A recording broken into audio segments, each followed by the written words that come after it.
കടന്നു വന്ന എല്ലാവർക്കും യേശുവിൻ്റെ നാമത്തിൽ വന്ദനത്തെ അറിയിക്കട്ടെ. നമ്മൾ വേദപുസ്തകത്തിലെ പുസ്തകങ്ങളെക്കുറിച്ചുള്ള ഒരു ചെറിയ രൂപരേഖ പഠിക്കുകയാണ്. അങ്ങനെ നമ്മൾ ഉൽപ്പത്തി, പുറപ്പാട്, ലേവ്യ, ഇന്ന് സംഖ്യയാണ് പഠിക്കാൻ വരുന്നത്.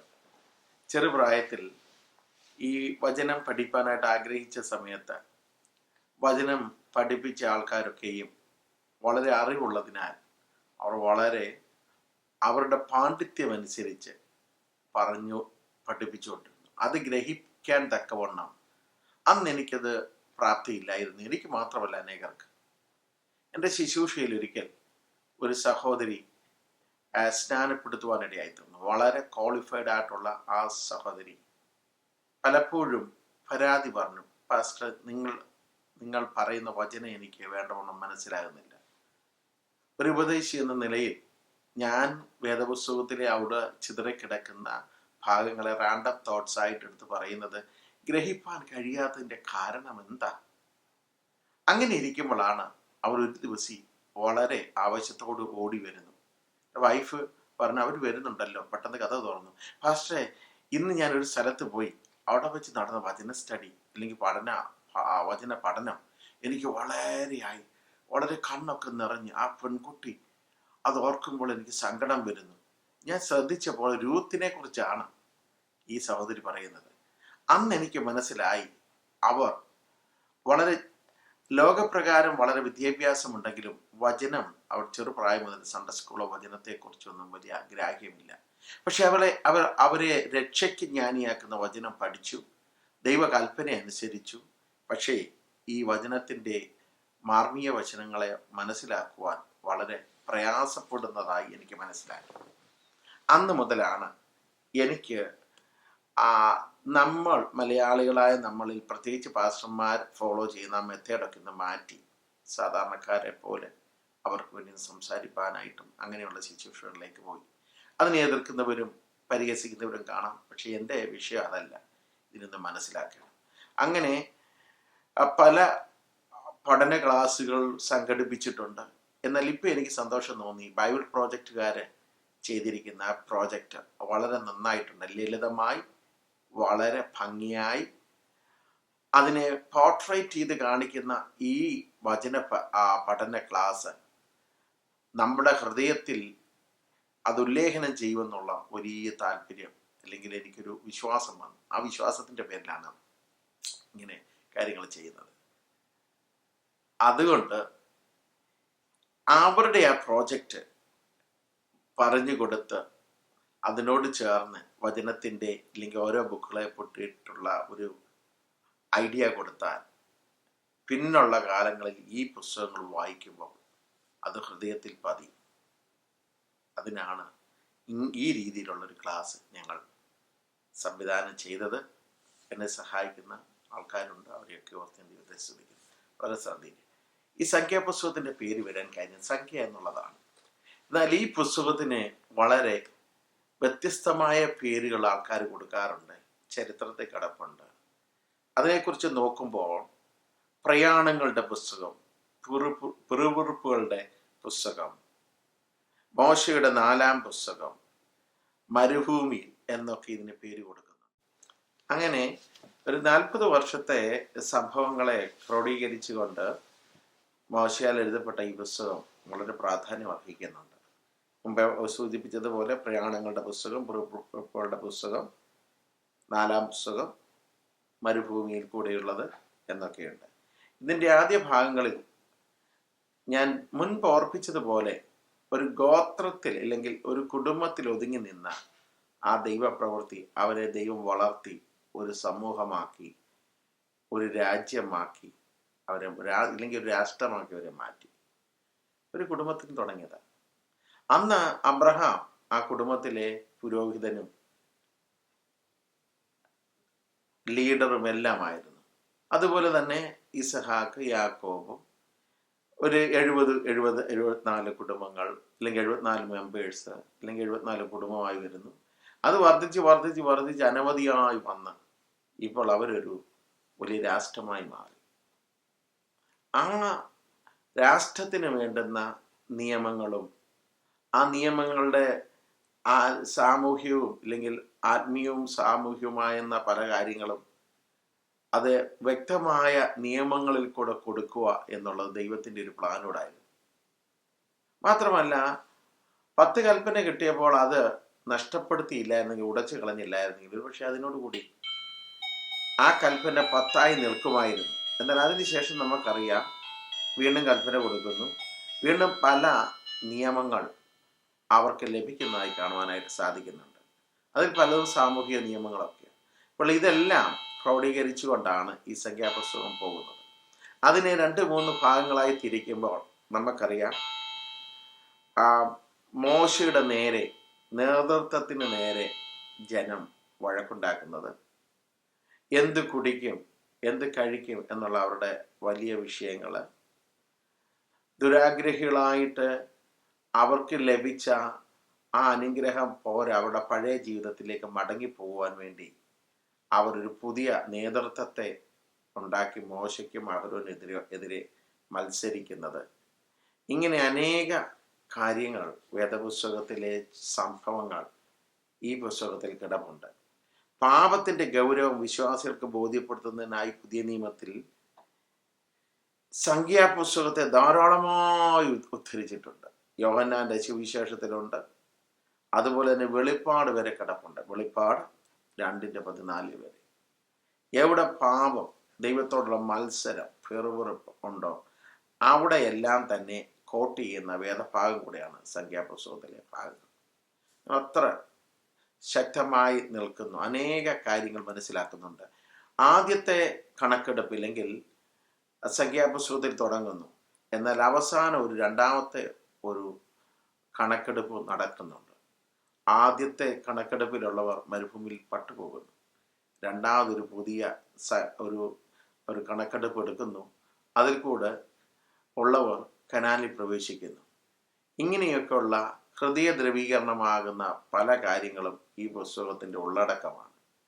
ഗഹനമായി നമുക്കൊന്ന് ചിന്തിക്കാം. ഇത് ഇന്നത്തെ ഒരു ഉപദേശമല്ല. ഇന്ന് ഞാൻ ഒരു യാഗം കഴിക്കാമെന്നിരിക്കട്ടെ, തീർച്ചയായിട്ടും നിയമം അനുവദിക്കുന്നില്ല ഒരു പബ്ലിക് പ്ലേസിൽ ഒരു മൃഗത്തെ അറക്കുവാനായി. അപ്പോൾ അത് വേദപുസ്തകത്തിൽ പറഞ്ഞിട്ടുണ്ട്, അതുകൊണ്ട് എനിക്ക് ചെയ്യാം എന്ന് പറഞ്ഞ് അതിനാരെങ്കിലും തുനിഞ്ഞാൽ അബദ്ധമായി തീരും. എന്നാൽ ഇത് പഠിക്കാതിരിക്കാനൊക്കെ ഒക്കെയില്ല. ഇത് പഠിച്ചേ മതിയാവും.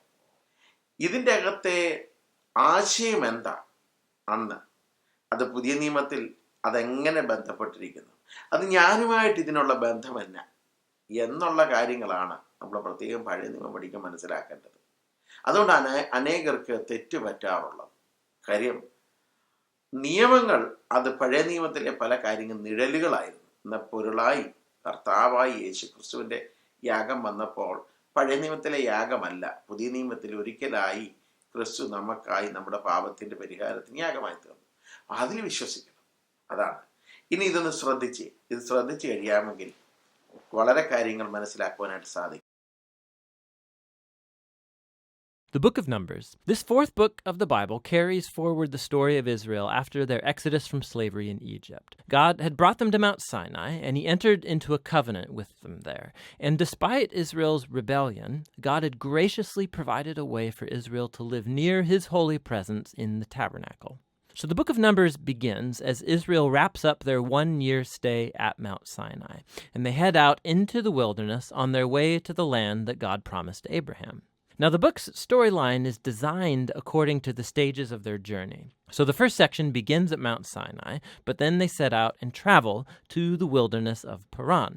And then from there, they travel to the plains of Moab, which is right across from the Promised Land. Now, the first part opens with a census where the people are numbered. That's where the book gets its name. And then there are laws about how the tribes of Israel were to be arranged in their camp. So the tabernacle was to be at the center, and then around that, the priests and the Levites, and then around them, the 12 tribes neatly arranged with Judah at their head. Now, this was all an elaborate symbol about how God's holy presence was at the center of their existence as a people. This is all followed by a whole series of laws that develop the purity laws from the book of Leviticus. If God's presence was going to be in their midst, every effort should be made to make the camp pure, a place that welcomes God's holiness. In chapter 10, the cloud of God's presence lifts from the tabernacle and guides Israel away from Sinai out into the wilderness, and immediately things go terribly wrong. So in chapter 11, the people start complaining about their hunger and thirst and how they want to go back to Egypt. And then in chapter 12, Moses' own brother and sister begin opposing and bad-mouthing him in front of all of the people. This trip is not off to a good start.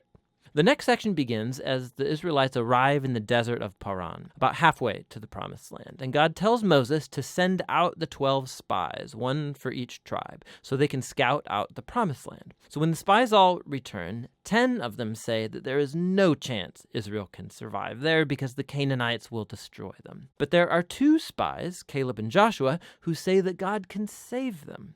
But the 10 whip up the people into a fearful rage, and they start planning a mutiny. They're going to appoint a new leader and head back to Egypt. So God is understandably angry, and Moses intercedes on the people's behalf. He calls God to be faithful to his promises to Abraham. And so God does, but not at the expense of his justice. He gives these Israelites what they want, to not enter the land. And God sentences this generation to wander in the wilderness for 40 years until they die. Only their children will get to enter the promised land. Now, you'd think this severe consequence would wake them up, but it gets even worse. So in the next story, there's a whole group of Levites that begin a rebellion, and they challenge Moses and Aaron's leadership, saying that they have gone way too far. So God deals severely with these Levites, and he renews his commitment to Moses and Aaron as Israel's leaders. Now, as they leave the region of Paran and hit the road, it goes downhill yet again. The Israelites start complaining again about their thirst, and they ask why Moses even brought them out of Egypt in the first place. So God tells Moses to speak to a rock to bring out water for all of the people. But Moses doesn't really do this. He oversteps his bounds. He hits the rock twice and then says, "You rebels, do we have to bring water out of this rock?" So Moses dishonors God by putting himself in God's place as the one who brings out the water. And so Moses brings down on himself the same fate as the wilderness generation. He too will die in the desert and never get to enter the promised land. After this, the Israelites rebel yet again, and God brings a very strange judgment on them, venomous snakes to come and bite the people. And so Moses again intercedes on behalf of the people. And God tells Moses to do this, to make a bronze snake and to lift it up on a pole, so that whoever looks at this snake would be healed of the poisonous snake bite. It's a very strange symbol, but it speaks to the challenge that God has by being faithful to his covenant. He's right to bring justice on the Israelites' evil and sin. But even God's justice gets transformed into a source of life for those who will look to God for healing. From here, the people head into the plains of Moab, and the first main part of the section focuses on the strange figure of Balaam. So the king of Moab is freaked out at this huge group of people traveling through his territory. So he hires a pagan sorcerer, Balaam, to pronounce curses on Israel. And 3 different times, Balaam finds that he cannot curse them. He can utter only blessing upon Israel. Remember God's promise to Abraham from Genesis 12. So not only can Balaam not curse Israel, but God actually gives him a vision about a future Israelite king who will one day bring God's justice to all of the nations. This vision recalls Jacob's promise to Judah in Genesis chapter 49. Now, it's worth stopping to reflect on the flow of the book so far. The rebellion stories in the wilderness, they just heap up on one another, getting worse and worse. And while God does bring partial acts of judgment on Israel, he's also kept showing mercy, providing food and water along the way. And so the Balaam story, it shows God's grace in bright colors. Because here's Israel. They're down in the camp, grumbling and rebelling, but up in the hills, unbeknownst to them, God is protecting and even blessing them. And it's this contrast between Israel's rebellion and God's faithfulness in the wilderness. That's what made these stories so important for later generations of Israel. So the wilderness stories are retold time and again by later biblical prophets and poets, and even by the apostles in the New Testament. And these stories always serve as a warning that while God will remain faithful to his covenant promises, he will also allow his people to walk away in rebellion and face the consequences. After this, the rest of the book focuses on the children of the wilderness generation, and they begin preparing to inherit the promised land. They take another census of the new generation, then they go on and win a number of battles with the people groups around them, and then a few tribes even begin to settle in the promised land. So the book ends with the new generation poised to enter into the land, and Moses is about to deliver his final words of wisdom and warning. But for now, that's what the book of Numbers is all about. ഇപ്പോഴുള്ള കുഞ്ഞുങ്ങൾക്ക് ബുദ്ധി കൂടി എന്ന് അവർ പറയുന്നു. ബുദ്ധി കൂടുതലിന്റെ കാര്യമല്ല. പണ്ട് കേട്ട് മാത്രം പഠിച്ചുകൊണ്ട് ഇന്ന് കേൾക്കുകയും കാണുകയും വായിക്കുകയും ചെയ്യുന്ന നിമിത്തം ഒരു 60 മുതൽ 80 വരെ പൊട്ടൻഷ്യൽ ഉണ്ട്. പഠന കാര്യത്തിൽ വളർച്ച ഉണ്ടാകുന്നുണ്ട് സാധാരണക്കാർക്ക്. പണ്ട് നമുക്ക് കേട്ട് പഠിച്ചിട്ടേ ഉള്ളായിരുന്നു, പിന്നില്ലെങ്കിൽ വായിച്ച് കാണാനായിട്ടില്ല. അപ്പം കേൾവി, വിഷ്വൽ, റീഡിങ് ആൻഡ് ഹിയറിങ്, ഇതിൽ കൊണ്ട് ആവറേജ് ആൾക്കാർക്ക് ഒരു 80% അറിവ് സമ്പാദിക്കാം. അപ്പോൾ ഈ കാലങ്ങളിൽ ഇങ്ങനെയുള്ള ഈ വിഷ്വലായിട്ടുള്ളത് കുറച്ചുകൂടെ ഹൃദയസ്ഥമാക്കുവാനായിട്ട് നമുക്ക് സാധിക്കും. അത് നന്നായെന്ന് ഞാൻ വിശ്വസിക്കുന്നു. ഒന്ന് ശ്രദ്ധിച്ച്, ഇവിടെ ആദ്യം ഒരു ജനസംഖ്യ എടുപ്പ് നടന്നു. അവരാരും തന്നെ കനാനിൽ പ്രവേശിച്ചില്ല. രണ്ടാം പ്രാവശ്യം ഒരു തെരഞ്ഞെടുപ്പ് നടക്കുന്നുണ്ട്. സംഖ്യാപുസ്തകം 26:1 മുതൽ നോക്കുമ്പോൾ ആദ്യത്തെ ലിസ്റ്റും രണ്ടാമത്തെ ലിസ്റ്റും ഉണ്ട് ഒരേ പുസ്തകത്തിൽ. ഈ പുസ്തകത്തിൽ അവസാനിക്കുമ്പോൾ നമുക്ക് ഒരു കൺക്ലൂഷന് വന്ന് ചേരുവാൻ സാധിക്കും. എന്താ?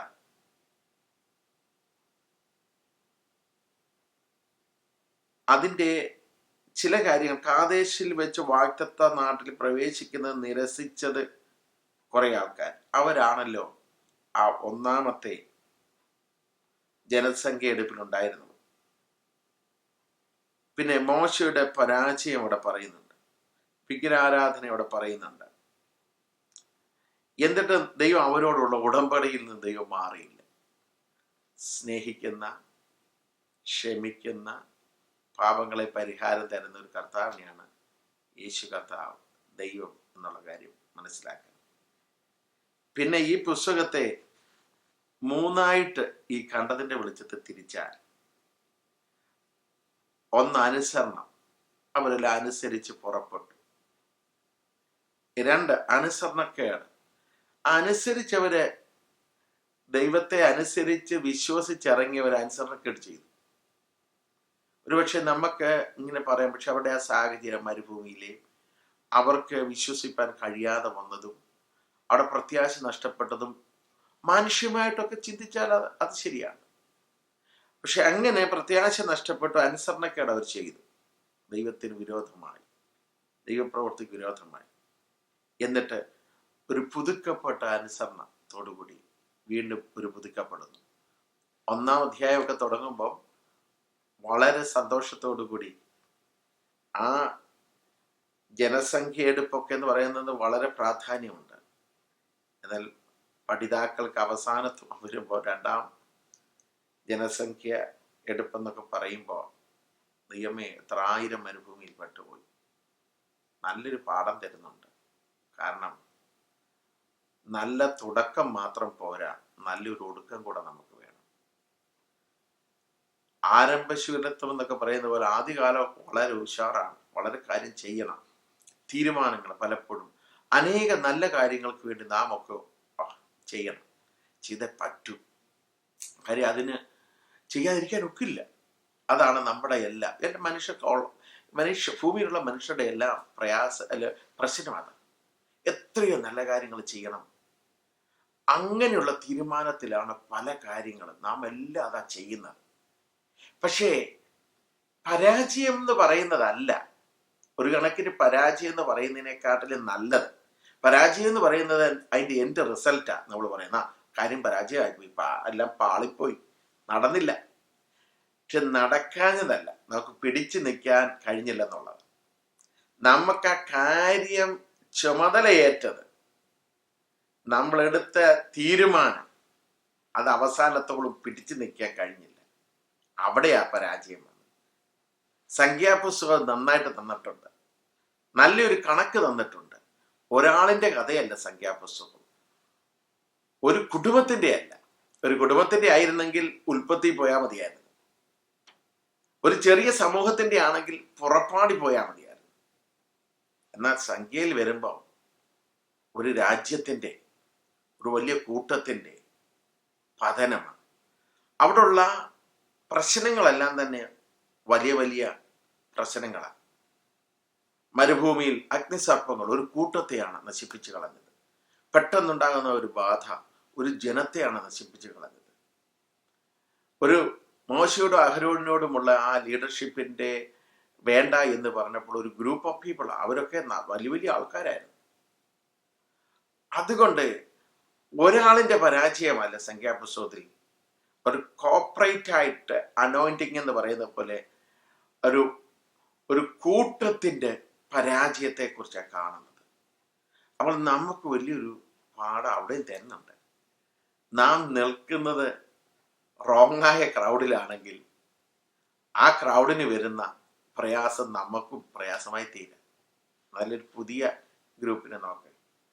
ആ ഗ്രൂപ്പിൽ ഒരു ന്യൂനപക്ഷമായ 2 പേർ കനാനിൽ പോയവരുണ്ട്, റിപ്പോർട്ട് കൊടുക്കുന്നവരുണ്ട്. അവർ അന്ന് മൈനോറിറ്റി ആയിരുന്നു. എന്നാൽ കൂടുതലായിട്ടുള്ള മെജോറിറ്റി ആയിട്ടുള്ള ആൾക്കാർ പറഞ്ഞു നമുക്കത് സാധ്യമല്ല എന്ന് പറഞ്ഞു. അവരെല്ലാം അവരുടെ അവിശ്വാസ നിമിത്തം പട്ടുപോയി. എന്നാൽ പുതിയ ലിസ്റ്റിൽ, ഈ പഴയ ലിസ്റ്റിലുള്ള ചുരുക്കം പേർക്ക് ചേരുവാനായി സാധിച്ചു. നിങ്ങൾ ചിന്തിച്ചു, വായിച്ചു, വളരെ പാഠങ്ങൾ പഠിക്കാൻ സാധിക്കും. നമ്മൾ ഒരുപക്ഷെങ്കിൽ ചില സമയത്ത് ഒരു ചെറിയ ഗ്രൂപ്പായിരിക്കാം, സത്യത്തിന് വേണ്ടി, പ്രത്യാശയ്ക്ക് വേണ്ടി അവിടെ പിടിച്ചു നിൽക്കാൻ, ഇറങ്ങിത്തിരിച്ച് പ്രൊമോട്ട് പോകാനല്ല, മുന്നോട്ട് പോകണം. അതിന് ദൈവം നമ്മെ സഹായിക്കട്ടെ. അടുത്ത ആഴ്ച നമുക്ക് പുതിയ പുസ്തകങ്ങളെ കുറിച്ച് പഠിക്കാം. ഈ സമയങ്ങളിൽ വേദപുസ്തകം കൂടെ ഒന്ന് വായിച്ചാൽ, ഈ ഗ്രഹിച്ച കണ്ട കാര്യത്തെ ബേസ് ചെയ്ത് പഠിച്ചാൽ അനുഗ്രഹമായിരിക്കും. ദൈവം നമ്മെ സഹായിക്കും.